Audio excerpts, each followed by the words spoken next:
আসসালামু আলাইকুম ওয়া রাহমাতুল্লাহি ওয়া বারাকাতুহু। সুপ্রিয় শিক্ষার্থীরা, আশা করি তোমরা সবাই অনেক ভালো আছো, সুস্থ আছো, সুন্দর আছো। সবার কাছে আন্তরিকভাবে দুঃখিত, আমাদের বরাবর 3টে ক্লাস শুরু হওয়ার কথা থাকলেও আমাদের কিছু একটু সমস্যার কারণে তোমাদের যথাসময়ে ক্লাস শুরু করতে পারি নাই।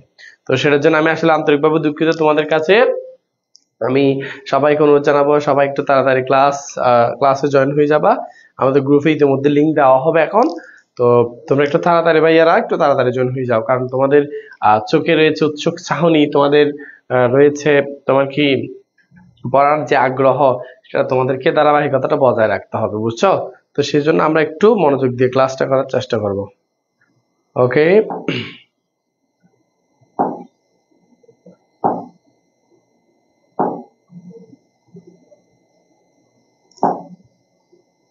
ওকে, তোমরা আশা করি সবাই আমাকে দেখতে পাচ্ছ এবং শুনতে পাচ্ছ। তাহলে আমি আর কথা না বাড়িয়ে সরাসরি আমাদের ক্লাসে যাব। তো তোমাদের পড়াশোনা কেমন চলতেছে আমাকে একটু করে জানাবে। আম, তাহলে মনে করো এখানে অনেকে হচ্ছে নিউ অ্যাডমিশন নিয়ে আসছে, একটু কষ্ট করতে হবে। আমার ওই রুমে একটা মোবাইল চার্জ দিয়েছি, টেবিলেট একটু নিয়ে আসেন ওই রুমে। আচ্ছা দেখো, তো তোমাদের কিন্তু আমরা অনেকগুলো ক্লাস নিয়েছি। আজকে হচ্ছে আমাদের লেকচার 8, তো সেখানের মধ্যে বাগধারা রয়েছে। যদিও বাগধারা তোমরা পড়তেছো, তবে তোমাদেরকে পড়া থাকলেও তোমাদের হচ্ছে কিছু জিনিস আছে যে জিনিসটা হ্যাঁ তোমাদেরকে আসলে অনেক পড়াইতে হবে। তো সেই জিনিসগুলো আজকে আমরা মূলত কভার আপ করার চেষ্টা করবো। ওকে, দেখো তাহলে আমাদের এই যে আজকের লেকচার এটা ছিল অপরিচিতা, শনাক্তনী এবং বাগধারা প্রবাদ প্রবচন। যদিও লেকচার 7 এর মধ্যে বাগধারা প্রবাদ প্রবচন ছিল। তো আমরা লেকচার 7 হোক বা লেকচার 8 হোক, দুইটা লেকচারের মধ্যে তোমাদের আজকে সেগুলো আলোচনা করব। দেন আমরা হচ্ছে তোমার কি এই বাগধারার প্রবচন করার পর হচ্ছে তোমাদের এটার উপর পরীক্ষা নিব। আমাদের লেকচার 8 শেষ, এটার উপর পরীক্ষা হবে। তবে আজকে হবে না, আমাদের নেক্সট পরীক্ষাতে অর্থাৎ যেদিন হয় সেদিন হবে আর কি। কেমন? ওকে, তাহলে এখানে অনেকে যুক্ত হয়ে গিয়েছে অলরেডি, মাশাআল্লাহ। ওকে, অনেকে যুক্ত হয়েছে। আসসালামু আলাইকুম। ওয়া আলাইকুম আসসালাম। আমি এতক্ষণ আসলে কমেন্ট করতে পারি নাই। উপমা, আজ কোন টপিক? নমস্কার স্যার, নমস্কার স্যার। আচ্ছা, যাক দেখো, এখন তোমাদের যে জিনিসটা বলার জন্য আমি মূলত আসছি, সর্বপ্রথম হচ্ছে এখানে অনেকেই হচ্ছে জাতীয় বিশ্ববিদ্যালয়ে ভর্তি পরীক্ষার জন্য তোমরা আমাদের এখানে কোর্সে জয়েন করেছো। তো তোমাদের সুবিধার্থে একটা কথা বলে রাখি, জাতীয় বিশ্ববিদ্যালয় বলো পাবলিক বিশ্ববিদ্যালয় বলো, সিলেবাস একটু বেশি। তো হয়তো তুমি যদি পাবলিক বিশ্ববিদ্যালয়ের জন্য প্রিপারেশন নাও, তোমার প্রস্তুতিটা হবে গোছানো, অর্থাৎ তুমি জাতীয় বিশ্ববিদ্যালয়ে অনায়াসে টিকে যাবা। কেমন? আমি যেগুলো বলবো সেগুলো তোমরা একটু মনোযোগ দিয়ে পড়লে হবে। তো হ্যাঁ হ্যাঁ হ্যাঁ, তো এখন তোমাদের সেজন্য একটু মনোযোগ দিয়ে শুধু পড়ালেখা করতে হবে। তো এখন আজকে বাগধারা কিভাবে পড়বো এবং কোন জিনিসগুলো পড়বো এবং এই জিনিসটা তোমরা শেষে পেয়ে যাবা। দেখো, বাগধারা প্রবাদ প্রবচন বেখনে যে কয়টি অংশ খটমট নয় বরং সে বেশ মজার, সেগুলোর একটি হচ্ছে বাগধারা ও প্রবাদ প্রবচন। এটা মানে পড়তে তোমার মজা লাগবে, প্রত্যেকটার একটা ইতিহাস রয়েছে এখানের মধ্যে। কেমন? তারপর দেখো, এই বাগধারা প্রবাদ প্রবচন, বাগধারা বিষয়টা এমন যে বলা হয় থাকে এরকম কিন্তু বুঝায় আরেকটা। মানে এটা বুঝাবে, বলা হয় একটা, বুঝাবে আরেকটা। এগুলোকে বলা হয় যে বাগধারা কিংবা প্রবাদ প্রবচনও বলতে পারো। কেমন? যেমন চোরে চোরে মাছ ধরতে পাই। তারপর যদি বলি গাছে কাঁঠাল গোফে তেল, তাহলে গাছে কাঁঠাল গোফে তেল, গাছে কাঁঠালের সাথে গোফে তেলের কি সম্পর্ক? এই যে এই জিনিসগুলো আসলে মানে গাছে কাঁঠালের সাথে গোফে তেলের কি সম্পর্ক, এটা দ্বারা অলস ব্যক্তির কি সম্পর্ক? গাছে কাঁঠাল গোফে তেল দ্বারা অথবা এভাবে আসতে পারে, গুফকে জুড়ে, গুফকে জুড়ে দ্বারা যা অলস বুঝাচ্ছে, এটা আসলে নিতান্ত অলস বুঝাচ্ছে, এটা কেন বুঝাচ্ছে? বাগধারা বিষয়টা হচ্ছে এরকম। তাহলে এবার আসো আমরা একটু পড়ি। বাগধারা, একটি বাক্যে কয়েকটি শব্দ বাক্যে একসঙ্গে ব্যবহৃত হলে সেগুলো সাধারণত প্রকাশ না করে বিশেষ কোনো অর্থ প্রকাশ করলে শব্দগুলোকে বলা হয় বাগধারা।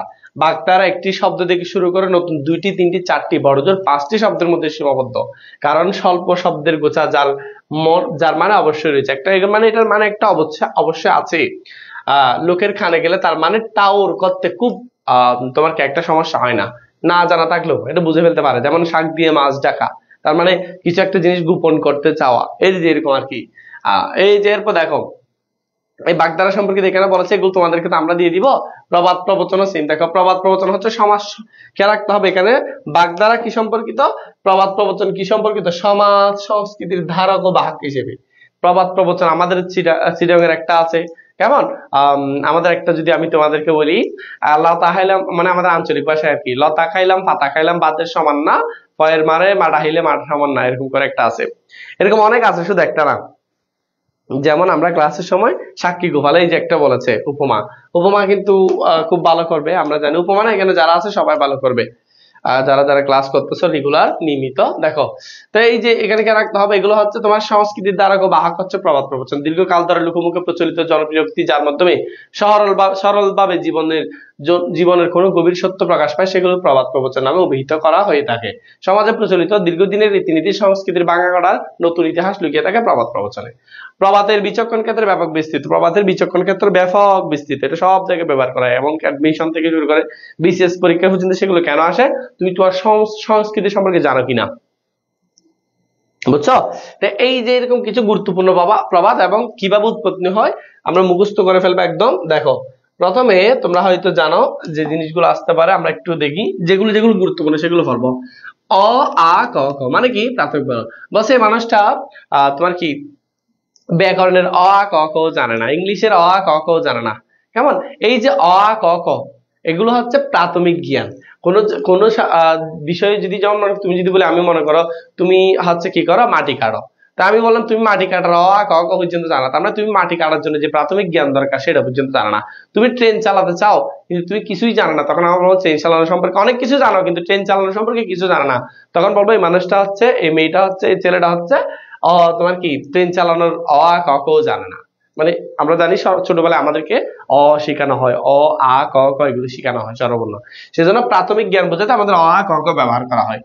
তাহলে দেখো অখডিয়া শব্দের অর্থ হচ্ছে ধনহীন, এটা তেমন গুরুত্বপূর্ণ না, এটা আসে।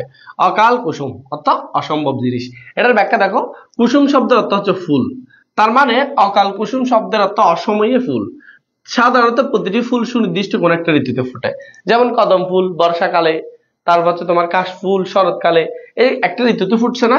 যেমন এই দেখো গাঁদা হচ্ছে শীতকালীন ফুল, এখানে গ্রীষ্মকালে মানে অকালে, কিন্তু অকালে কিন্তু গাঁদা ফুলের সন্ধান পাওয়াটা খুবই দুষ্কর, তাই এই অকাল কুসুম শব্দটি অসম্ভব জিনিস অর্থে ব্যবহার করা হয়। তাহলে পরীক্ষায় কি আসবে, নিচের কোনটি অকাল কুসুম অর্থে ব্যবহার করা হয়, সেটা হচ্ছে অসম্ভব জিনিস অর্থে।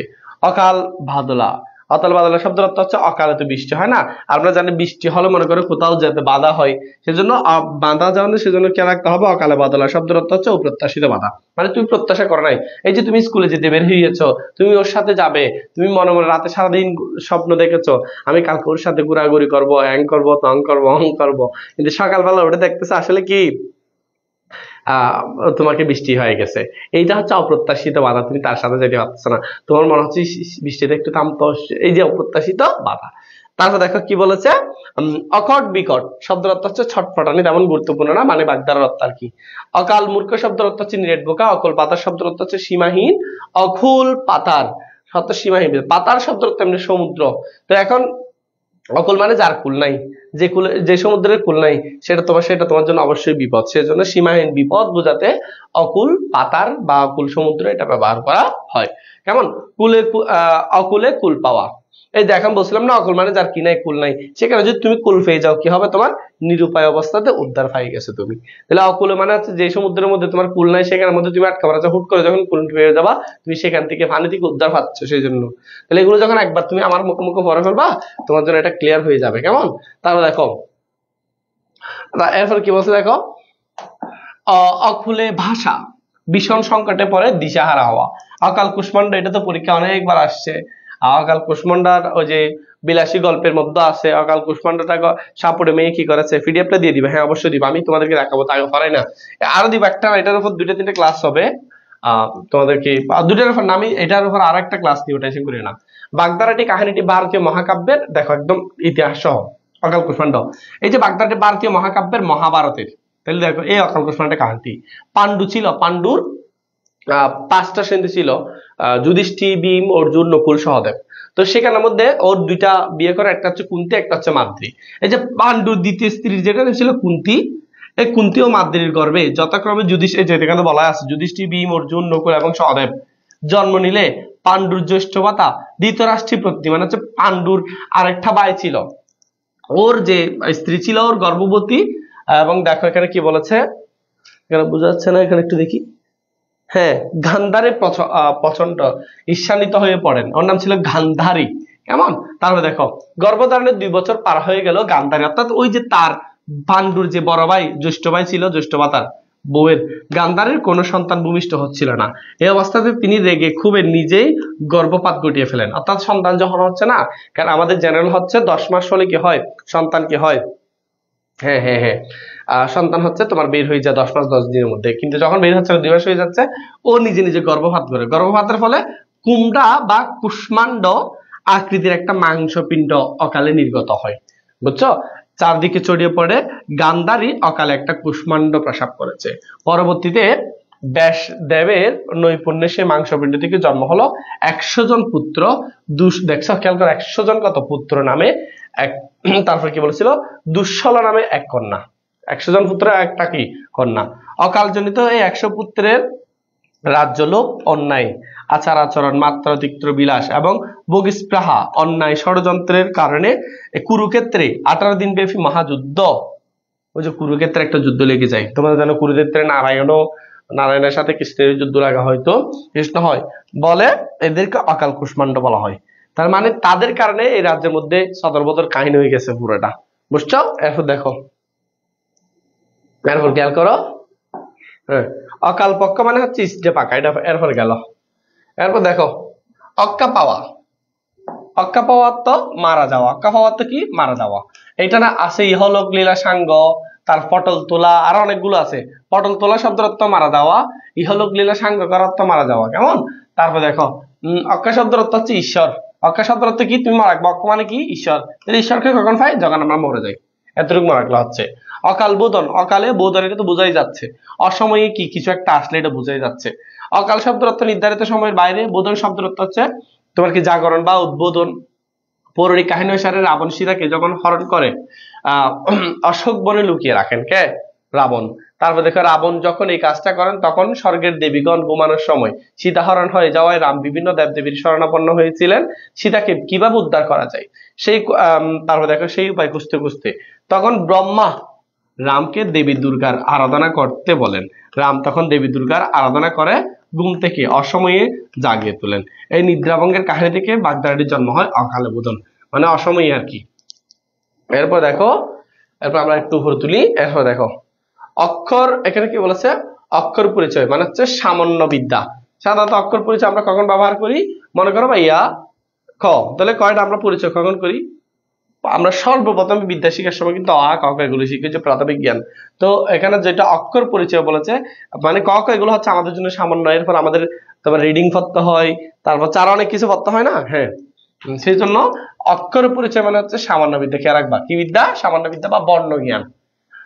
অক্ষয় বট মানে প্রাচীন ব্যক্তি, আমরা জানি সাধারণত বট গাছ অনেক প্রাচীন, তো বট গাছের উপমাটি ব্যবহার করা হতে এখানে অক্ষয় বট এভাবে ব্যবহার করা হয়েছে। প্রত্যেকটা কাহিনী আমরা পড়বো না, সবগুলো তোমাদের পিডিএফ দিয়ে তোমরা পড়লাম। তারপর কি বলছে দেখো অক্ষয় ভান্ডার, অক্ষয় ভান্ডার মানে ভান্ডার যেটা ক্ষয় নয়, তার মানে এখান থেকে ভান্ডার বেরোতে বেড়ে থাকবে, তার মানে অফুরন্ত, বোঝা যাচ্ছে। অক্ষর অক্ষর মানে হচ্ছে তুমি আমার কথা অক্ষর অক্ষরে পালন করো, তার মানে সম্পূর্ণভাবে পালন করো। এরপর দেখো অগ্রস্ত যাত্রা, এটাও হচ্ছে মৃত্যু, পটল তোলা, ইহলোক লীলা সাঙ্গা, অক্ষ পাওয়া, এগুলো। তাহলে কি অগ্রস্ত যাত্রা। দেখো প্রচলিত গল্পটি এমন, অগ্রস্ত কে ছিল, পরীক্ষা আসতে পারে একজন ঋষি কিংবা মুনি হিন্দু ধর্মের। এই বুঝতেছো তোমরা, বুঝতেছো? হ্যাঁ হ্যাঁ হ্যাঁ এবিসি, ওকে। এরপর দেখো তিনি থাকতেন বিন্দা পর্বতে, সেখানকার বাসিন্দাদের মধ্যে দুইটি পক্ষ ছিল, তাদের মধ্যে আজীবন কলহ লেগেই থাকতো, কোথায়, বৃন্দাবন পর্বতে। অতঃপর এলাকাবাসীর কলহ সমাধানের জন্য অগস্ত্য মুনির শরণাপন্ন হলো। সব শুনে অগস্ত্য মুনি এদের থামানোর উপায় ভাবতে লাগলেন। তিনি জানতেন যে এদের ঝগড়া জন্মান্তরের বংশানুক্রমিক, সহজ কোনো সমাধানের জন্য এরা থামবে না। অবশেষে অগস্ত্য বললেন, তোমাদের এখানকার ঝগড়া সমাধান আমি আনতে যাচ্ছি, বলে পাহাড়ের ওই পারে। তাহলে এখানে গেছে আর হয়তো ফিরে আসে নাই আর কি। যাক, এটা তোমরা পড়ে নিও, চিরতরে গেছে, যাক সেজন্য। তারপর দেখো অগত্য মধুসূদন, এটা হয়তো তোমরা অনেকবার শুনেছ, অগত্যা মধুসূদন শব্দ হচ্ছে অনন্য উপায়। এটা একটু খেয়াল করে, আমরা অগত্যা শব্দের অর্থ হচ্ছে যার কোনো কি নাই, গতি নেই। তো 1900 মাইকেল মধুসূদনের একটা কাহিনী আছে, তোমরা মাইকেল মধুসূদনের সময় একবার দেখো। 1843 সালে মাইকেল মধুসূদন তো ওই যে হিন্দু ধর্ম ত্যাগ করে খ্রিস্টান ধর্ম গ্রহণ করে, এটা তোমরা সবাই জানো। আর 23 জন থেকে দূরে তিনি কোথায় যান? ওই যে বিলেতে চলে যান, বিচ্ছিন্ন হয়ে পড়েন। এক সময় পিতার অর্থ পাঠানো যখন বন্ধ করে দেন, তাই বাগগন্যাসে মধুসূদন কোন এক উপায় না পেয়ে অর্থাৎ অজ্ঞাত মাদ্রাজ গমন করেন। সেই থেকে বাগদাটিত্ব মানে হচ্ছে কোনো উপায় না পেয়ে তোমার কি আবারও ফিরে আসা, অনন্য উপায় হওয়া, অনন্য উপায় হওয়া। এরপর দেখো অগত্য মধুসূদন হই। আচ্ছা এরপর দেখো এটা তেমন অগারাম, অগারাম আসতে পারে, অগারাম অগাচণ্ডী, এর বাগদারত্ব কি? নির্বোধ বা নিরেট বোকা। অগারাম অগাচণ্ডী মনে থাকবে, অজপাড়া অগারাম এরকম বলিতে আমরা, বুঝছো? ওকে ওকে ওকে। তারপর দেখো অগাধ জলের মাছ মানে অতি চালাক, এটা তো তোমরা সবাই জানো। অগাধ জলের মাছ মানে কি? অতি চালাক। অগ্নিশর্মা, অগ্নিশর্মা, অগ্নিশর্মা শব্দ অত্যন্ত রাগান্বিত, অগ্নি থেকে বোঝা যাচ্ছে। আর আমরা জানি আগের মতো করে আগুন, তোমার কি আগুনের মতো করে আমরা রাগকে তুলনা করি আগুনের সাথে, সেজন্য আমরা অগ্নিশর্মা মানে মনে করবো। আবার শর্মা মানে খাই যে গুরু না। অগ্নি পরীক্ষা মানে কঠিন পরীক্ষা, এটা হচ্ছে সীতার একটা কাহিনী, তোমরা পড়েছো কিনা জানি না। আচ্ছা এখানে সীতাকে বলা নাই, তারপর বলেছি অগ্নি পরীক্ষা মানে কি পরীক্ষা? কঠিন পরীক্ষা। প্রাচীন ভারতে কোন একটা স্ত্রীলোক, স্ত্রীলোক মানে সীতাকে যে পবিত্র সম্বন্ধে সন্ধান করা হয়। ওই যে যখন সীতাকে যখন রাবণ হরণ করে নেয়, তখন হয়তো সে পবিত্র কিংবা সুদ আছে কিনা তাকে এসে একটা পরীক্ষা দিতে হয়। অর্থাৎ সে যদি আগুনের মধ্যে দিয়ে হেঁটে যেতে পারে, সে যদি অক্ষত অবস্থায় থাকে, তাহলে সে পবিত্র আছে। তার মানে আগুন হচ্ছে সবকিছুকে জ্বালিয়ে পুড়িয়ে ফেলে, কিন্তু যেটা খাঁটি সেটাকে রাখে। সেজন্য আমাদের কবি কাজী ইসলাম আমার পথ প্রবন্ধে বলেছিল, দেশের যা যা কিছু মিথ্যা, যা কিছু বন্ডামি, তা দূর করতে প্রয়োজন হবে কি? আগুনের সম্মানজনা। মনে আছে? ওকে এরপর দেখো এরপর দেখো অঙ্গ জল হওয়া মানে শীতল হওয়া। আমরা ঠান্ডায় জমে যাচ্ছি বলি, যদিও জল হওয়া অর্থ হচ্ছে শীতল। অজগর বৃত্তি শব্দ হচ্ছে আলেসামি, আলেসামি মানে হচ্ছে অজগর বৃত্তি। বৃত্তি শব্দটি দেখো, বৃত্তি শব্দটির অর্থ হচ্ছে স্বভাব। এখানে বৃত্তি শব্দের অর্থ বৃত্তি পরীক্ষা না, বৃত্তি শব্দের অর্থ কি? স্বভাব। অজগরের স্বভাব হচ্ছে এরকম করে করে যাবে, সেজন্য অজগর বৃত্তি মানে হচ্ছে অজগরের স্বভাব হচ্ছে আলেসামি। মনে থাকবে, আমরা আর কি, তোমরা আর কি। এরপর দেখো অঞ্চলের প্রভাব শব্দের অর্থ হচ্ছে স্ত্রীর প্রভাব, মানে হচ্ছে বিয়ে করার পর দেখবো পুরুষ মানুষ পরিবর্তন হয়ে যায়। তার অঞ্চল, অঞ্চল মানে তার স্ত্রী, সে বউ যেমন সে দেখবে সে তেমন হয়ে যাচ্ছে। বউ দেখবা কিপটা, তাকেও কিপটা বানায় ফেলছে। বউ দেখবা ভালো, তাহলে তাকেও ভালো বানায় ফেলছে, এরকম আর কি। এরপর দেখো স্যার অতলে তলানো শব্দের অর্থ হচ্ছে ডুবে যাওয়া, বিস্মিত হওয়া। অতি আশায় বাঘের বাসা, অতি আশা বাঘের বাসা, অতিরিক্ত কোনো কিছু কিনা বলে না। অতি চালাকের কি দড়ি? গলায় দড়ি। এটা তোমরা সবাই জানো, একটা কাহিনী আছে ওই যে শিয়াল এবং ইয়ার। অতি চালাকের গলায় ধরে মানে কি? বেশি চালাক সহজে ধরা পড়ে, সেজন্য চালাকি করবা না, মনে থাকবে। তারপর দেখো অতি চালাকের গলায় ধরে বলছি, অতি এটা বলছি অতি দর্পে, অতি দর্পে হতলঙ্কা মানে হচ্ছে অহংকারের পতন। দর্প শব্দের অর্থ কি? দর্প শব্দ থেকে রাখবা অহংকার। দর্প শব্দের অর্থ কি? অহংকার।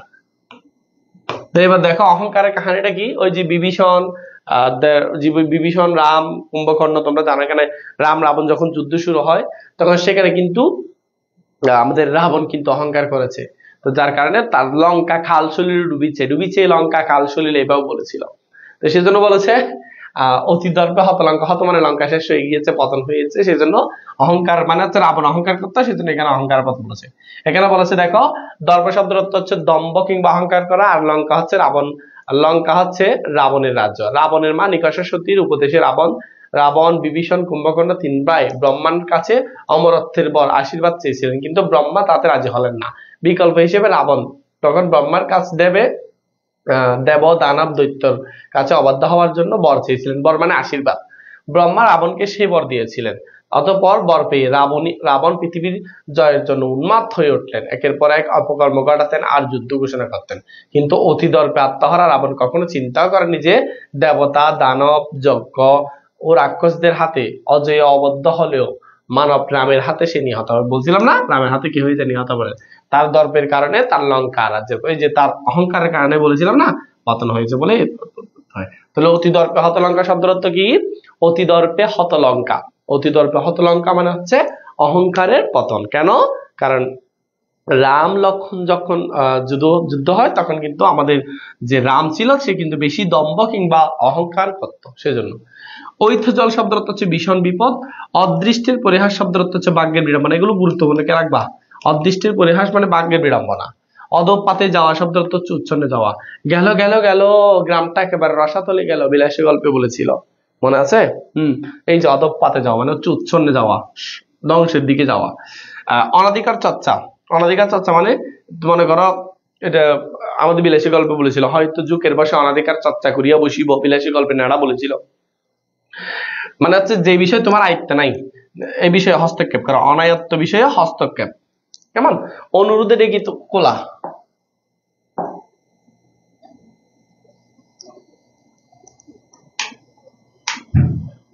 দেখো কি বলেছে, অনুরোধে ডেকি খোলা। অনুরোধে ডেকি খোলা মানে হচ্ছে অনিচ্ছার সত্ত্বেও কোনো কঠিন কাজের দায়িত্ব নেওয়া হচ্ছে অনুরোধে কি খোলা, ডেকি খোলা। দেখো ডেকি শক্ত কাঠের তৈরি, প্রায় 6 থেকে 7 ফুট লম্বা।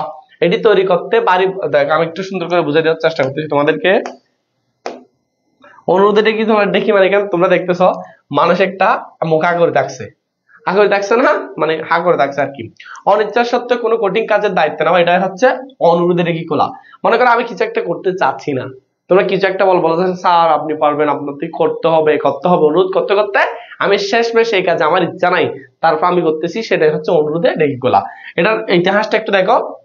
ডেকি শক্ত কাঠের তৈরি, প্রায় 6 থেকে 7 ফুট লম্বা একটি ভারী বস্তু ডেকি, বুঝছো?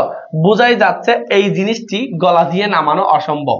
নিঃসন্দেহে নিঃসন্দেহে এই অসাধ্য সাধন করাতে কেউ চাইবে না, কিন্তু তারপরে কিছু লোক নিজের সাধ্যের বাইরে গিয়েও অন্যের অনুরোধ রাখার চেষ্টা করে, সেই অনুষঙ্গ থেকে এই বাগধারাটি সৃষ্টি হয়েছে। অন্তর টিপুনি, অন্তর টিপুনি মানে হচ্ছে আমার অন্তর, অন্তর কিছু একটা বলতে চাচ্ছে, গোপন ইশারা, অন্তর টিপুনি। আমরা হয়তো অন্তর টিপুনি বাবু করে তাকে চোখ চোখ মারিয়ে করে দিই। যাকে এরপর দেখো অন্য কে হওয়া, অন্ন জল হয়, অন্ন জল ওটা, অন্ন জলটা আয়ু বা সময় শেষ হয়ে ওঠা, কে রাখবা? অন্ন জল হয়ে ওঠা মানে কি আয়ু বা কি সময় শেষ হয়ে যাওয়া। তারপর দেখো তারপর কি বলেছে দেখো, অন্ন ধ্বংসকর মানে হচ্ছে অলসভাবে জীবনযাপন কাটানো, ওই যে আলসামি অজগর বৃত্তি। অন্ন মারা শব্দ অর্থ হচ্ছে জীবিকা বন্ধ করা। এরপর দেখো, এরপরে খেয়াল করো, অন্ধবিশ্বাস। অন্ধবিশ্বাস মানে হচ্ছে প্রবল বিশ্বাস, বিশ্বাস প্রবল বিশ্বাস। অন্ধকার দেখা মানে বিপদে পড়ে ভয় এবং ভাবনায় আকুল হওয়া, কোনো একটা বিপদে পড়ছে অন্ধকার দেখা, বলছে আমি তো চোখে অন্ধকার দেখতেছি, ও মা এ কি হলো, আমি তো চোখে অন্ধকার দেখতেছি। তারপর দেখো অন্ধকারে থাকা মানে কিছু না জানা, আমি অন্ধকারে বেশিরভাগ লোক তিমিরে তিমিরে থেকে যাবে, তো তিমির মানে অন্ধকার, তার মানে কিছু জানবে না, অজানা থাকা, না জানা থাকা।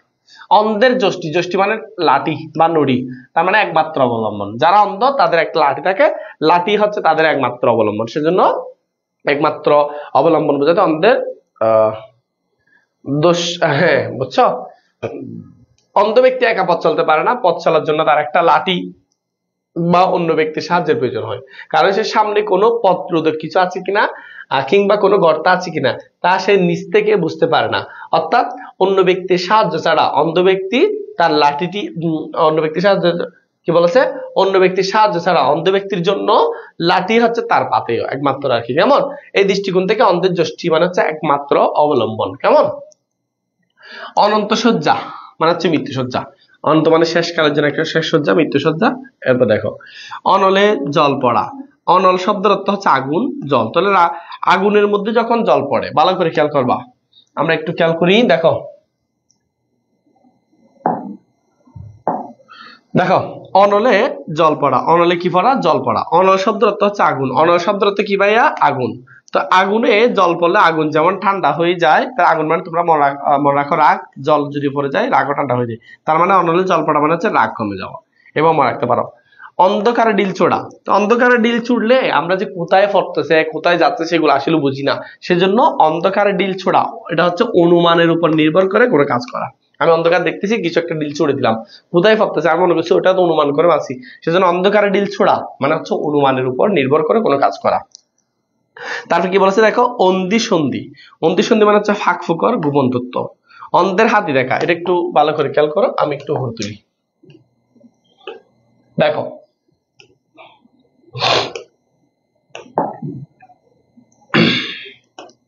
এবার দেখো অন্ধের হাতি দেখা। অন্ধের হাতি দেখা এই বাগধারা কিংবা প্রবাদ প্রবচনের যে অন্ধের হাতি দেখা, এটা সত্য হচ্ছে কোনো বিষয়ে সামান্য অংশ পর্যালোচনা করে সম্পূর্ণ অংশের উপর মতামত দেওয়া। অনেকে আছে না, মানে কিছু অংশ দেখেছে বা কিছু অংশ সম্পর্কে অনুমান জানাচ্ছে, সে এমন গাল মারবে। আমাদের এরকম আমাদের সমাজে অনেক লোক আছে যারা অন্ধের হাতি দেখা। অন্ধের হাতি দেখা বলতে তার ওই বিষয়ে যথাযথ জ্ঞান নাই, কিন্তু সে ওই বিষয়ে অনেক কিছু আমাদের সামনে চাপাবাজি করে, সেটা হচ্ছে অন্ধের হাতি দেখা। এই যে দেখো না, মনে করো কিছু মানুষ অন্ধ, তাইলে অনেকগুলো মানুষ এটা অন্ধ অন্ধ অন্ধ অন্ধ, অন্ধ ব্যক্তির সামনে একটা হাতি নিয়ে আসে দেওয়া, মানে এনে দেওয়া হলো। অন্ধ ব্যক্তিদের সামনে একটা হাতি নিয়ে আসা হলো। যখন হাতি নিয়ে আসা হলো তখন তারা তো হাতি সম্পর্কে আগে জাস্ট বর্ণনা শুনেছে, চোখে দেখে নাই, কারণ তারা তো অন্ধ। কেমন? তো এখন তারা যখন হাতিটা দেখছে তখন লেজ ধরে বলতেছে এটা মনে হয় হাতির মাথা চুল, তারপর দাঁত দেখে মনে হচ্ছে এটা মনে হয় হাতির মনে হয় পা, পা ধরে মনে হচ্ছে এটা মনে হয় হাতির লেজ, সুড়সুড়ি যেটা ছিল ওই যে এটা দিয়ে, এটাকে কি বলে যে সুড়সুড়ি বলতেছি আমি, এটাকে কি বলো যে যাক হাতির সুর বলে যে, হ্যাঁ এটা দেখে মনে করতেছে, ও মনে করছিল এটা মনে হয় পিছনের লেজ, এরকম মনে করেছিল, সেজন্য অন্ধের হাতি দেখা। এই বাগধারার অর্থ হচ্ছে, এই প্রবাদ প্রবচনের অর্থ হচ্ছে তোমার কি কোনো বিষয়ে সম্পূর্ণ তুমি জ্ঞান না রেখে যদি কথা বলো, একদম পূর্ণ সম্পূর্ণ মতামত দিলে সেটা চন্দ্রের হাত দেখা। এরপর দেখো এইখানে বলেছিল আর কি, দেখো এখানে সুন্দর করে বলা আছে প্রাচীন কালে হাতি ছিল, দেখো কয়েকজন রূপ হাতি দেখা যায় পারবা বলে ফেলছি। এরপর দেখো এরপর কি বলছে, অপগণ্ড হওয়া শব্দের অর্থ হচ্ছে অপ্রাপ্ত ব্যক্তি, নাবালক কিংবা অকর্মণ্য। অবরে সবরে শব্দের অর্থ হচ্ছে কালবেদিগুলো তেমন করতে না, অমৃত রুচি, দামি জিনিসের প্রতি বিতৃষ্ণা। এরপর দেখো আমরা এটা দেখি অমাবস্যার চাঁদ।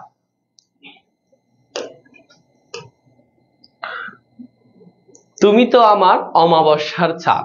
এখানে অমাবস্যার চাঁদ এই বাগধারার অর্থ কি? এটা হচ্ছে দুর্লভ বস্তু। এটার অর্থ কি? দুর্লভ বস্তু।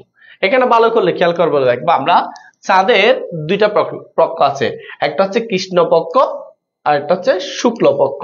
কেমন? কৃষ্ণপক্ষ বলো, এই যে কৃষ্ণ, একটা হচ্ছে কৃষ্ণপক্ষ, এদিকে এদিকে হচ্ছে শুক্লপক্ষ। কেমন? তো শুক্লপক্ষ বলতে আমরা যেটা বুঝি সেটা হচ্ছে চাঁদের প্রথম যে দিনগুলো সেগুলো হচ্ছে শুক্লপক্ষ, আর কৃষ্ণপক্ষ মানে যখন চাঁদ একদম শেষের দিকে হয়ে যায়, অর্থাৎ কালো হয়ে যায়, রাত অন্ধকার হয়ে যায়, এটাকে বলা হচ্ছে কৃষ্ণপক্ষ। তো এখানে অমাবস্যা হচ্ছে সাধারণত কৃষ্ণপক্ষের সময় হয়। কেমন?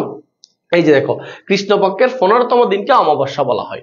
জ্যোতির্বিদ্যা অনুসারে অমাবস্যা হচ্ছে সেই সময় যখন চাঁদ ও সূর্য একই বরাবর থাকে, ফলে পৃথিবী থেকে চাঁদকে তার কক্ষপথে দেখা যায় না।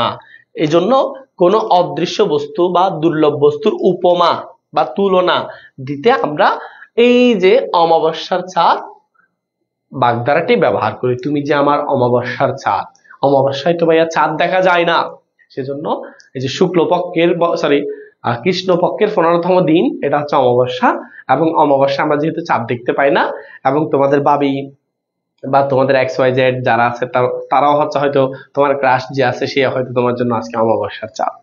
কেমন? আচ্ছা এরপর আসো, এরপর দেখো অরণ্যে রোদন। এটা তো তোমরা সবাই পড়েছো। অরণ্যে কি? রোদন। অরণ্যে রোদন মানে হচ্ছে নিষ্ফল আবেদন। অরণ্য রোদন মানে কি? নিষ্ফল আবেদন। তো অরণ্য অরণ্য সাধারণত কিরকম হয়? মনে করো এরকম অনেকগুলো গাছপালা থাকে, তো যার কারণে এখানে যে মাটি দেশ রয়েছে, তলদেশ রয়েছে, ওখানে হচ্ছে তোমার কি থাকে? তুমি কি, এটা কি কোনো গান বা কবিতা? রোদন, এটা কোনো গান না কবিতা না, যাক। এরপর দেখো হ্যাঁ, অরণ্য শব্দের অর্থ হচ্ছে বন, আর দেখো রোদন শব্দের অর্থ হচ্ছে এখানে ক্রন্দন করা। সরি আমি রোদ বলতেছি, জানি না আর কি, যাক। এরপর দেখো তার মানে অরণ্য রোদন শব্দের অর্থ হচ্ছে বুৎপত্তি অনুসারে বনে গিয়ে কান্না করা। এখন বনে গিয়ে যদি তুমি কান্না করো তাহলে কেউ শুনবে? নিষ্ফল আবদ্ধ, আমাকে বের করে দাও, আমাকে একটা গার্লফ্রেন্ড দাও, এরকম বললে কি? হ্যাঁ। তারপর দেখো এরপরে কি বলেছে, দেখো কান্না করা, তো জনশূন্য বনে গিয়ে যদি কোনো কিছু পাওয়ার জন্য কান্না করলে সে আবদার মেটানোর মতো কেউ থাকে না। তাই বৃথা আবেদন বা নিষ্ফল আবেদন অর্থে আমাদের অরণ্যে রোদন এই অনুষঙ্গটি ব্যবহার করা হয়। অর্ধচন্দ্র দেখে বোঝা যাচ্ছে, এই যে অর্ধচন্দ্র দেখো, এটা হচ্ছে অর্ধচন্দ্র, এটা হচ্ছে পূর্ণচন্দ্র। তো এইভাবে আমরা ধরি কখন? যখন কাউকে গলা ধাক্কা দিই। তো সেজন্য অর্ধচন্দ্র দান কিংবা অর্ধচন্দ্র অর্থ গলা ধাক্কা দেওয়া। কেমন? অর্ধচন্দ্র বুৎপত্তি অনুসারে অর্ধেক চাঁদ, কিন্তু ব্যবহার করতে গলা ধাক্কা। কেমন? যেমন সেকেন্ড পেপার আসে, চোরটাকে অর্ধচন্দ্র দিয়ে বিদায় করো, এই যে এগুলো আর কি, গলা ধাক্কা দিতে হাতের হাতে, হ্যাঁ হাতের অর্ধবৃত্তাকার, এগুলো আর কি। কেমন? অলক্ষীর দশা মানে বোঝা যাচ্ছে লক্ষ্মী হলে ধন সম্পদের প্রাচুর্য হবে, আর অলক্ষী মানে হচ্ছে দারিদ্র হবে। অশ্বমেধ যজ্ঞ বিপুল আয়োজন, অশ্বমেধ যজ্ঞ বিপুল আয়োজন, অশ্বমেধ যজ্ঞের আয়োজন করেছিল হচ্ছে তোমাদের আহ দশরথ, যখন তার কৈশল্য কৈকেয়ী সুমিত্রা ছিল তখন, তাদের যখন সন্তান টন্তান হচ্ছিল না আর কি। ভাইয়া স্বপ্নটা তাড়াতাড়ি ভাই, মাহি কোন স্বপ্নের কথা তোমরা বলতেছো ভাইয়া? এখন দেখো অশ্বমেধের গোড়া, অশ্বমেধের গোড়া দেখো কি বলেছে, অগ্রাসী মনোভাবের প্রকাশ। প্রাচীনকালে রাজারা নিজেদের ক্ষমতা প্রদর্শনের জন্য নিজেদের স্ফীত লাভ তথা প্রজার কল্যাণ কামনায় এই অশ্বমেধের যজ্ঞ করতেন।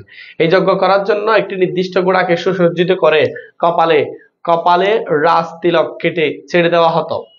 গোড়ার সাথে রক্ষী হিসেবে সৈন্য সামন্ত থাকতো। এই গোড়া নানা রাজার দেশে এক বছর ধরে ঘুরে ফিরে চলে আসতো। যদি অন্য কোনো রাজা এই ঘোড়াকে আটকাতেন, তবে যে রাজা ঘোড়াটি ছেড়েছেন তার সাথে ওই রাজার যুদ্ধ হতো। সেজন্য কে রাখতে হবে, অশ্বমেধের ঘোড়ার কাহিনী তোমরা জেনেছ, মাথায় থাকবে আগ্রাসী মনোভাব, মানে একজনের সাথে একজন মারামারি করার একটা যে মনোভাব সেটা। এরপর আসো, এরপর আমরা অষ্টক পাল দেখবো। অষ্টক পাল শব্দের অর্থ হচ্ছে আট কপাল বলি, অষ্টক মানে আট, কপাল এই যে আট কপাল মানে হচ্ছে হতভাগ্য বা মন্দ ভাগ্য বলতে পারো তোমরা, মন্দ ভাগ্য। কেমন? এরপর দেখো অষ্টবজ্র সম্মেলন, প্রতিভাবান ব্যক্তিদের একত্রে সমাবেশ। 8জন প্রতিভাবান ব্যক্তি আসছে, এমন কেউ এটাতে ভালো কেউ এটাতে ভালো, সেজন্য এটাকে বলা যায়, হ্যাঁ বাবির কথা বলছি, স্যারের বিয়ে খাওয়ার স্বপ্ন দেখতে আসে। হ্যাঁ না, আমি আসলে বিয়ে শাদী করবো না, আমি হচ্ছে তোমার কি সারা জীবন সেরকম থাকবো চিন্তা ভাবনা এরকম আর কি। আকাশ পারে ওই অনেক দূরে, যেমন করে মেঘ যায় গোরে, যেমন করে সে হাওয়ায় বাসে, কই তাহার মতো তুমি আমার স্বপ্নে কবু আসো না তো। বুঝছো? এটা বুঝছো? হ্যাঁ চাঁদের আলোয় চাঁদ যায় গোপর, তাহার মতো। এখান থেকে অষ্টরথ শব্দ হচ্ছে কাজকলা দেখানো বা ফাঁকি দেওয়া, ফাঁকি দেওয়া মনে রাখো তোমরা, অষ্টরম্বা, অষ্টরম্বা মানে হচ্ছে কি কি দেওয়া, ফাঁকি দেওয়া। অনিমা মহিমা লঘিমা গরিমা প্রাপ্তি প্রকাম্য ঈশিত্ব ও বৈশিত্য অষ্টসিদ্ধির এই আট ঐশ্বর্যের অনুপস্থিতি বোঝাতে অষ্টরম্বা বাগধারাটি উৎপত্তি বলে অনেকে মনে করেন। অষ্টরম্বা মানে হচ্ছে, রম্বা শব্দের অর্থ তোমরা পড়েছো, রম্বা শব্দের অর্থ হচ্ছে কলা, 8টি কলা, তাহলে একটি কলা এটা, 2টা কলা, 3টে কলা, 4টে কলা, 5টা 6টা 7টা 8টা, কেমন? এই যে সেগুলোকে বলা যায় আর কি। তারপরে দেখো মানে হচ্ছে কাঁচকলা, তারপরে দেখো কলা মানে হচ্ছে কাঁচকলা, মূল্যহীন কাঁচকলা 8টি শূন্যের সমার্থক। পরিকর বলে বলা যায়। অষ্টরম্বা বলতে অষ্টসিদ্ধির কোনটি নয়, 8টি কলাকে বোঝায় না, তবে তার মানে কিছু সুযোগতায় পুরোপুরি ফাঁকি দেওয়া, মনে রাখা এটা। অসূর্য স্পর্শ মানে হচ্ছে যে নারীকে এখনো সূর্য আলো স্পর্শ করেনি, যেমন তোমাদের বাবি। কেমন? এরপর দেখো অহিনকুল সম্পর্ক, ওহি হচ্ছে সাপ, নকুল মানে নিয়ল। এই দেখো সাপ, নকুল মানে হচ্ছে নিয়ল বা বেজি, তাহলে সাপে আর বাজির সঙ্গে সবসময় টারাং টারাং মারামারি দেয়। সাপ আর বেজির মধ্যকার সম্পর্ক সবসময় বিরোধমূলক, তাই বিশেষ শত্রুতা বোঝাতে দা কুমড়াও বলা হয়, অহিকমূলক অহিনকুল বলা হয়। তারপর কি বলেছে দেখো, অস্থির পঞ্চম কিংকর্তব্য বিরোধ মানে হতবাক হয়ে যাওয়া। তাহলে আমাদের অশেষ অ থেকে একটা প্রশ্ন আসতে পারে, এবার আমরা আফুরি। বুঝতেছো তোমরা?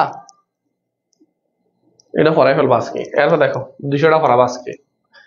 আওয়াজ তোলা দাবিমূলক বা আন্দোলনমূলক কোন ধ্বনি দেওয়া, আওয়াজ তোলা বলছে কেউ আওয়াজ তুলতেছে না কেন, আওয়াজ তোলা আওয়াজমূলক মানে কোন কি করা, আওয়াজ তোল আওয়াজ উড়া বলো না, দাবিমূলক আন্দোলনমূলক কোন ধ্বনি দেওয়া। আওয়াজ দেওয়া মানে হচ্ছে ব্যঙ্গ করা, কেন আওয়াজ দেয়, লড়কি বড়ি আনজানি হ্যাঁ এরকম করে বলে, লাল দুপাট্টা লাল গোলাপি। দেখবা তোমরা স্কুলে যাওয়ার সময় অনেকে টিটকারি মারে, এই যেটা হচ্ছে আওয়াজ দেয়, ব্যঙ্গ করে তোমাদের কি। আউলিয়া ছাড় অল্পতেই যে মানুষ আকুল হয়, আকুপাকু করা অতিরিক্ত ব্যস্ততার বাপ, ছটফটানি করে। অনেকেই মনে করে সে বিজি না, আমি অনেক বিজি। হ্যালো মায়ের জাকারবাগ বলতেছেন না, আমি ভাইয়া বিজি আছি, কিছুক্ষণ পর কল দিচ্ছি। হ্যালো, কে? Donald Trump? না না ভাই, আমি আপনার সাথে কথা বলতে পারবো না এখন। আমি আপাতত ক্লাস আসি, পরে কথা বলবো। বুঝছো? হ্যাঁ হ্যাঁ হ্যাঁ। এরপরে? ওকে ওকে। হ্যালো, হ্যাঁ, কে? আচ্ছা আচ্ছা আচ্ছা, না আমি আসলে ব্যস্ত আছি, তো এই যে এগুলো হচ্ছে আঁকু বাঁকু করা। বুঝছো? তোমাদেরকে দেখাচ্ছি। সন্ন্যাস ব্রত পালন করেছেন, বিয়ে না করলে কিয়ামতের দিন মহানবী সাল্লাল্লাহু আলাইহি ওয়াসাল্লাম। বিয়ে করবো না কে বলছে? এমনি তোমাদেরকে দুষ্টুমি করে বলছি আর কি। বিয়ে করবো মন মতো কাউকে ফেলে, এরকম আর কি। যাক, এখন দেখো, আকাশ কুসুম বলেছি, অসম্ভব জিনিস, অকাল্পনিক বস্তু। আহ আকাশ ধরা শব্দ অর্থ হচ্ছে কি করা? বৃষ্টি বন্ধ। হয়তো আকাশ ধরে গেছে, তার মানে বৃষ্টি বন্ধ হয়ে যাচ্ছে। আকাশ পাতাল, বিশাল ব্যবধানে বিশালতা। আকাশ থেকে পড়া মানে অপ্রত্যাশিত। আমি কি আকাশ থেকে পরে আসছি? অপ্রত্যাশিত ভাবে আসছে নাকি? আকাশে তোলা মানে অতিরিক্ত ভাষণ কথা। অত ফার্ম দেব না, আকাশে তুলে ফেলাইস, এরকম করে বলে না? হুম। এরপর দেখো, আকাশের তোলা অতিরিক্ত ভাষাকে বলছে আকাশ ভেঙে পড়া মানে হচ্ছে ভীষণ বিপদে পড়া।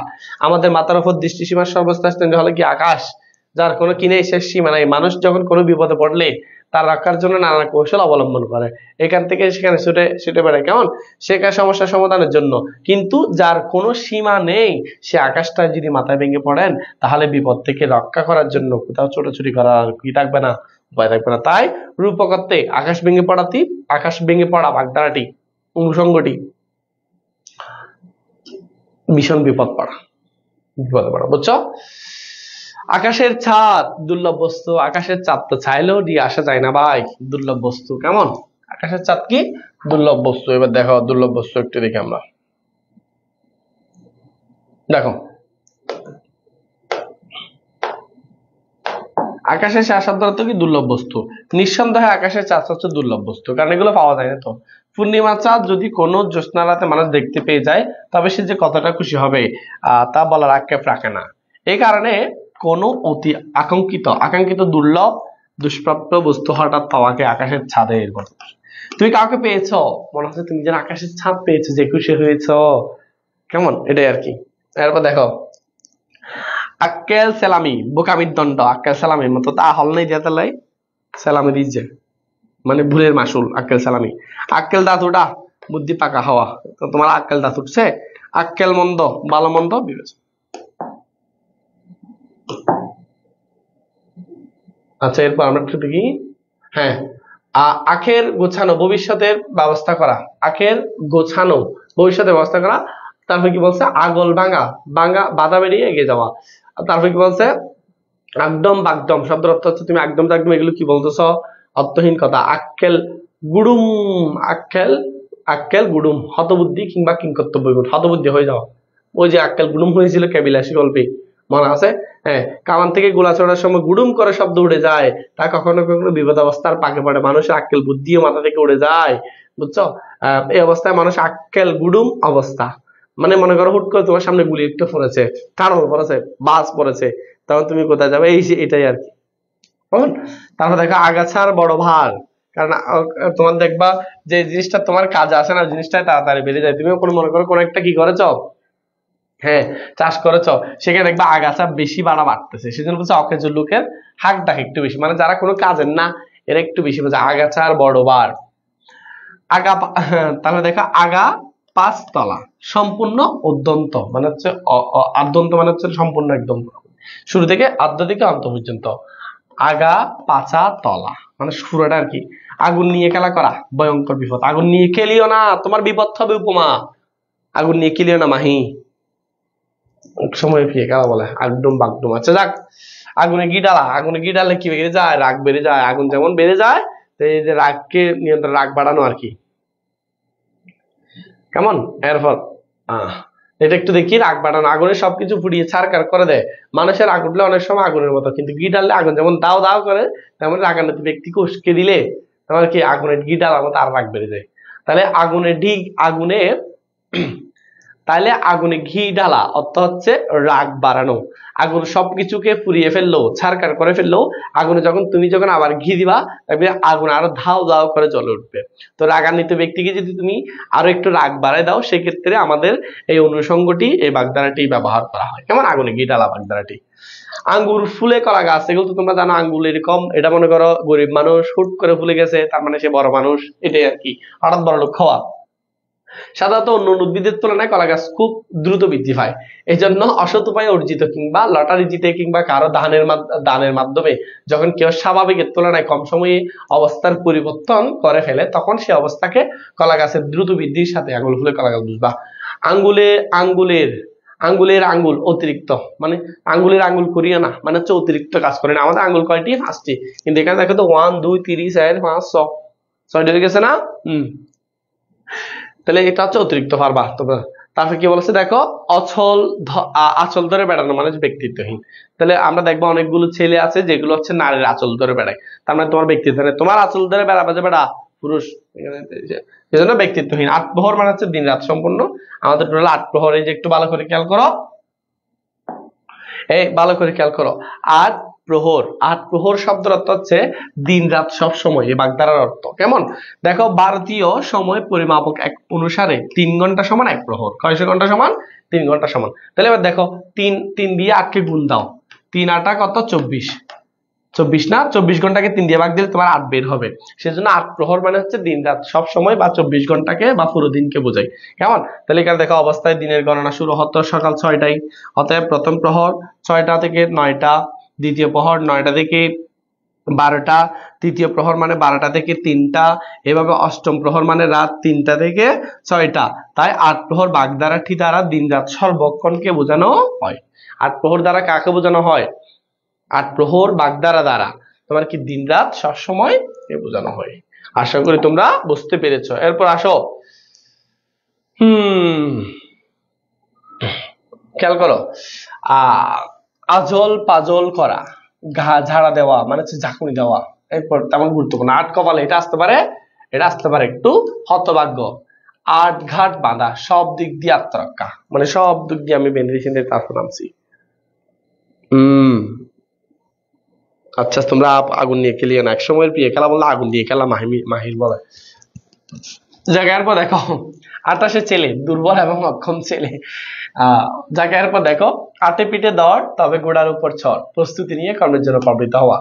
8 কুড়ো 3 সন্তান, 8 কুড়ো নিঃসন্তান 3 সন্তান বলে দিচ্ছি আমি। 18 আনা, 18 আনা মানে বাড়াবাড়ি করা, 18 আনা। তারপর হচ্ছে আড্ডা ঘাড়া, হচ্ছে তোমার বাস করতে দেখা। 18 মাসে বছর, তাহলে তোমরা জানো 12 মাসে কি হয়? বছর হয়। তাহলে 12 মাসে যদি বছর হয়, 18 মাসে বছর হলে সেটা দীর্ঘসূত্রিত অর্থে। তো দীর্ঘসূত্রে কারা করে? যারা অলস, যারা আজকের কাজ ফেলে রাখে, দিনের কাজ দিন ফেলে রাখে, বলছে কালকে করব, পরশু করব, তরশু করব, এমন করতে করতে ফেলে রাখে, তাদেরকে আমরা অলস কিংবা অজগর বৃত্তি বলতে পারি।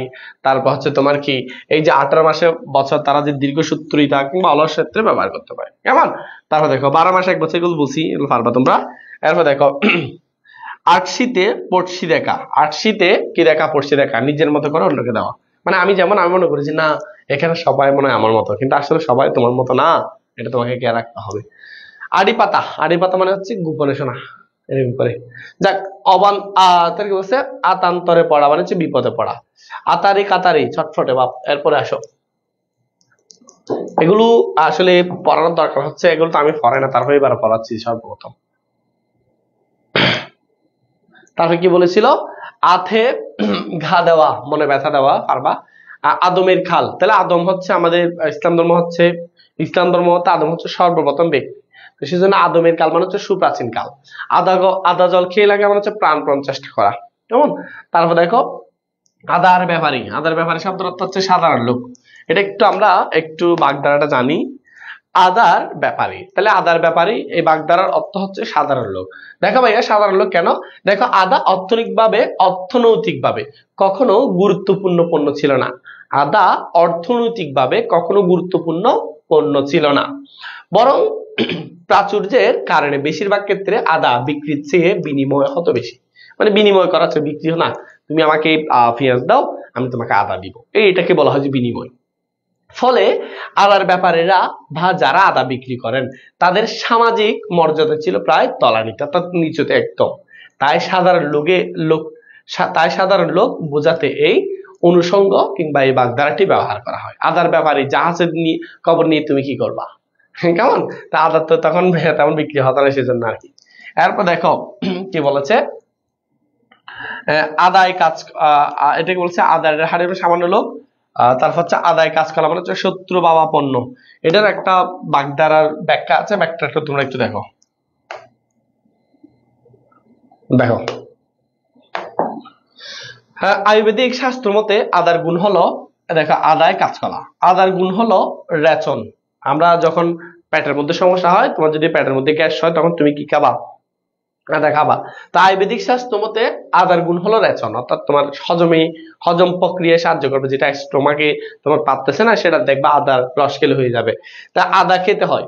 কিন্তু দেখো কোষ্ঠকাঠিন্য হলে, মানে তোমার পায়খানা যদি কষা হয়, সেক্ষেত্রে তুমি কি খাবা? কোষ্ঠকাঠিন্য হলে তুমি কি খাবা? আদা খাবা। কিন্তু কাঁচকলার গুণ হলো দারণ, অর্থাৎ উদার রোগে খেতে হয় কাঁচকলা। মানে হচ্ছে তোমার মনে করো বেশি পায়খানা হচ্ছে, তখন তোমাকে খাইতে হবে কাঁচা কলা। কাঁচা কলা খেলে তোমার দেখবো পায়খানা হচ্ছে না, কম হচ্ছে। কেমন?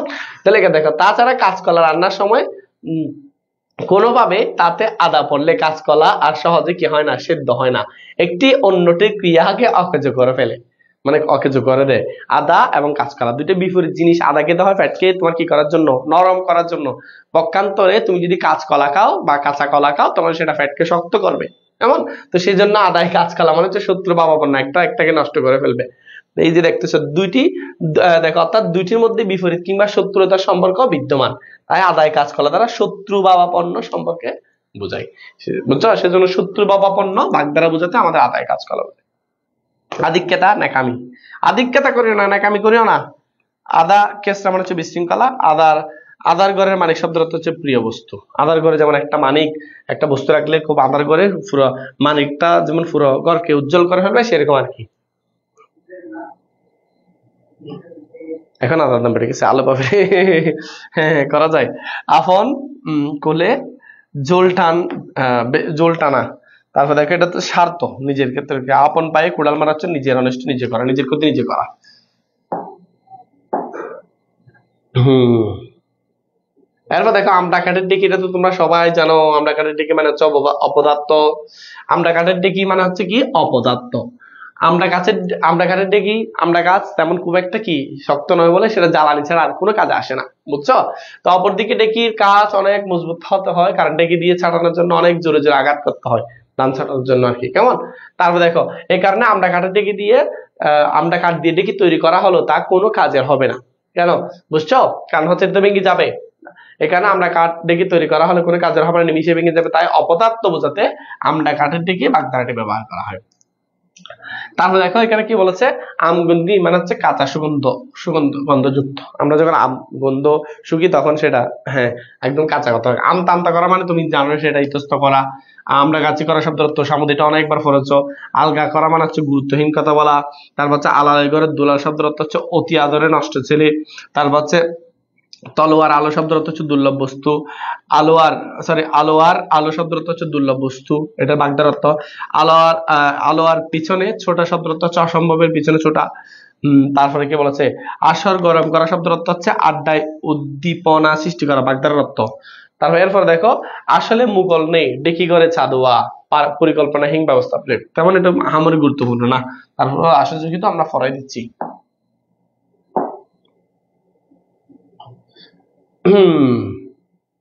তাহলে এরপর দেখো, এখানে এটা তেমন গুরুত্বপূর্ণ না। মুঘল শব্দের অর্থ হচ্ছে, একটু দেখে দিলাম।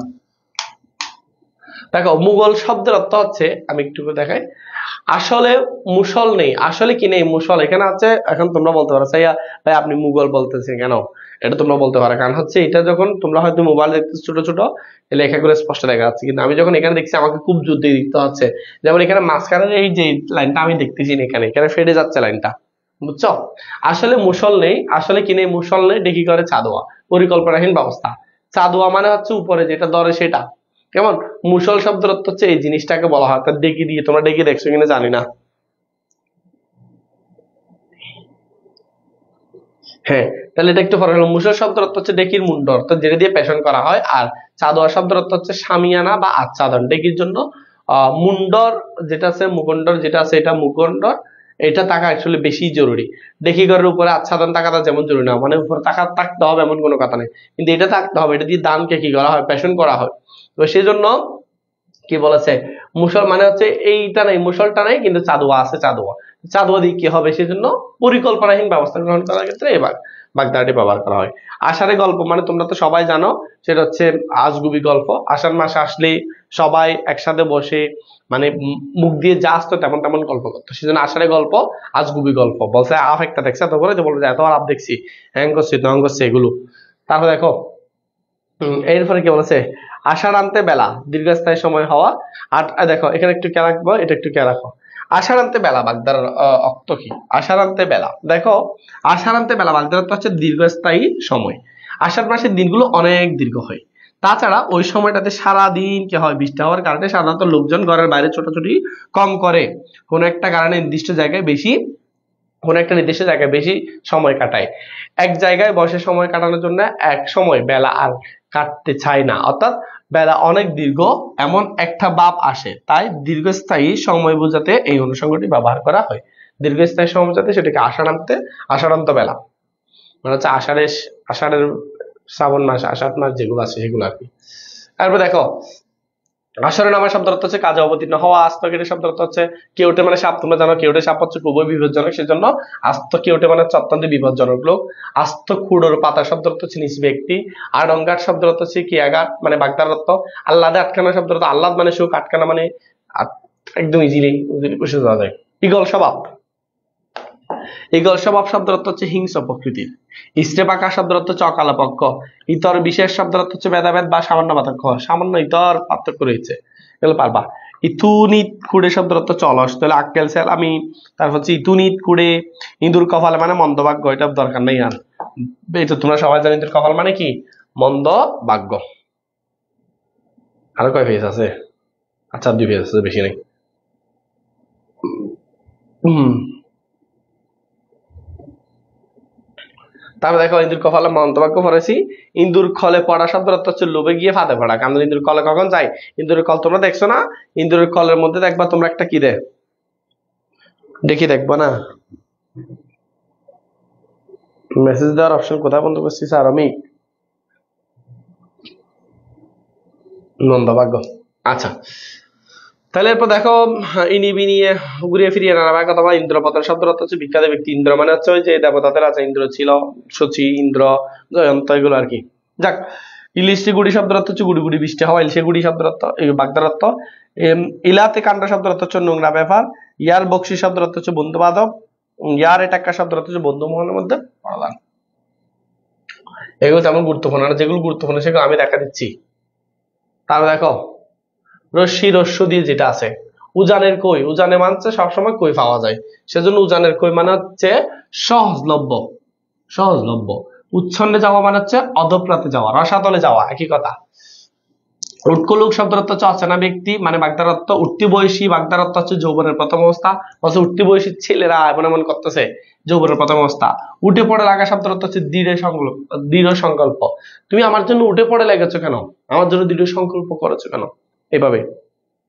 তারপর হচ্ছে উড়নচণ্ডী শব্দের অর্থ হচ্ছে অমিত ব্যয়ী মানে হচ্ছে উড়নচণ্ডী একটা স্বভাব, সে মিতু ব্যয়ী না, যেখানে যে টাকা খরচ করে এই আর কি, এগুলো আর কি এমন। তারপর হচ্ছে উড়ো কথা, উড়ো কথা মানে গুজব, উড়ো চিঠি মানে বেনামী পত্র, উড়ু উড়ু করা মানে অস্থির, উড়ে এসে জুড়ে বাসা, মাসি উপসী ছিল।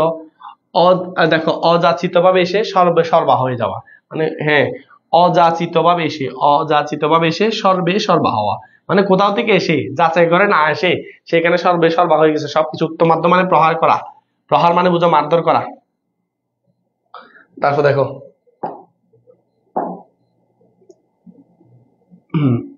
তারপর কি বলেছি, হ্যাঁ হ্যাঁ উদে মারা শব্দ অর্থ হচ্ছে বুকা। উদের পিন্ডি বুধর গাড়িতে তেমন গুরুত্বপূর্ণ না। উনা বর্ষার দিনে দুনশীত, এটা কেমন করতে অল্প কাজে অধিক লোক। তারপর উনাপাতে দুনবল, এটা আসতে পারে